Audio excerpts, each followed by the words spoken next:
In this movie, I'll show you how to change the shape and size of your artboards. I've gone ahead and restored the saved version of 8pagenewsletter.ai found inside the O2 Artboards folder.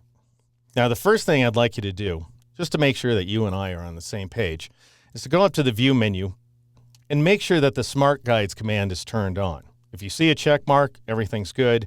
If not, go ahead and choose the command. You also have a keyboard shortcut of Control-U, that's Command-U on a Mac.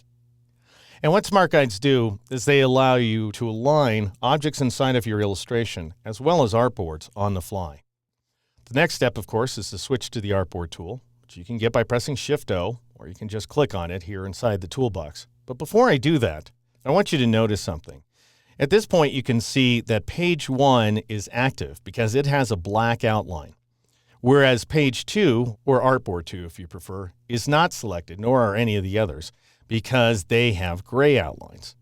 If you click on, let's say, Artboard 4, you can see that it gets the black outline because it's now active and the others are inactive.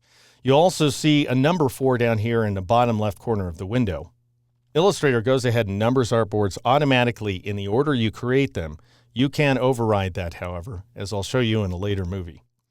Now I'll go ahead and switch to the Artboard tool. And notice that Artboard 4 is highlighted. So I just want you to see that the artboard that's selected in the standard mode also becomes selected here inside the Artboard mode. I'm going to go ahead and switch back to Artboard 1 by clicking on it. And notice that you have these handles that are surrounding the artboard. If you drag one of the handles, then you'll resize the artboard on the fly. And see those green lines? Those are the Smart Guides. So I've got one Smart Guide on the far right side of the artboard, and another down there at the bottom that's showing me that I have a center intersection. So I know that I'm exactly aligned to the right side of pages 2 and 6, as well as the center of the bottom row of artboards. Now I'm going to drag this bottom handle down until I get alignment with the bottom of those artboards. And I now have this large artboard that includes 1, 2, 5, and 6. And has independent artboards inside of it for 2, 5, and 6, which can be a very useful way to work if you want to have one large artboard that includes all the artwork inside of a document, for example, as well as independent artboards for each item. It's a great way to organize and control the output of your artwork. You also have some options that are available to you up here in the options bar. Notice I have these orientation icons, so I can switch from portrait to landscape just by clicking on it. You can also select from preset artboard sizes, such as the popular page sizes letter here in the States and A4 in Europe and elsewhere. I'll go ahead and select A4 for now. You also have numerical control over the size and location of your artboard. Let's say I want to go ahead and switch mine back to 6 by 8 inches. I'd go ahead and highlight the width value, and you can do that, by the way, just by clicking on the letter next to it.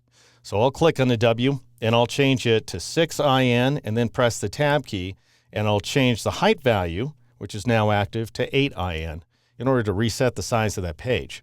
Notice, however, that Illustrator went ahead and resized the artboard with respect to its center, and that's because the center reference point is selected up here in the options bar.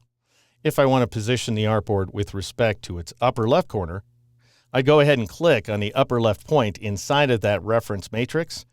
And now I'll change the X value to 0, and then I'll tab to the Y value and change it to 0 as well. And that goes ahead and restores the original location of the page.